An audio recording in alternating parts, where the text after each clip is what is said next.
Hi loves! Today is Saturday. Wala pong current sa Lagawe from 6 a.m. to 6 p.m. Pero we are still open mga loves here at Vines Cafe. Hindi nga lang po available yung waffles natin, yung mini donut, and yung frappe. Kasi kailangan natin ng current doon. Pero yung ibang drinks, snacks, coffee is available po siya mga loves. So meron tayo ditong custard cake, Korean cheesy garlic, cinnamon, may pizza, siomai, fries, ano pa ba yung ibang ino-offer namin. Ayun, okay naman. So, kahit burn out, pwede pa rin yung coffee natin. So, yan. Yun yung advantage natin kung hindi tayo gumagamit ng machine.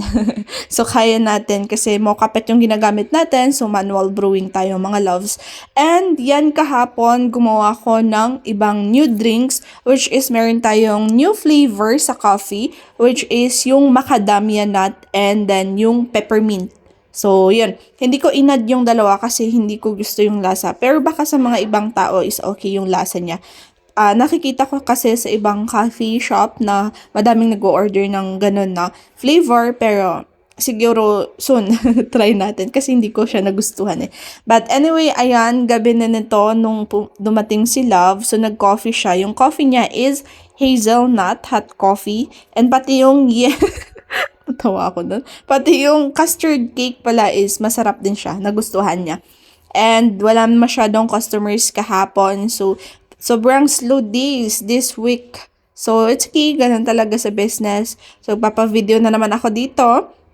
Yan, recommended and must try yung ating custard cake and more breads soon. So, yan. After a long day, yun, nag-close na naman kami. And then, yan, trinay ko pala yung sisig dito ulit. For the, ilang time na to, for the third time. Ayan, trinay ko ulit yung sisig natin. So far, so good. Masarap naman siya. So, try nyo mga loves. So, soon, magkakaroon tayo ng madaming meals. So, yun lang. Work hard, be kind, and amazing things will happen, loves.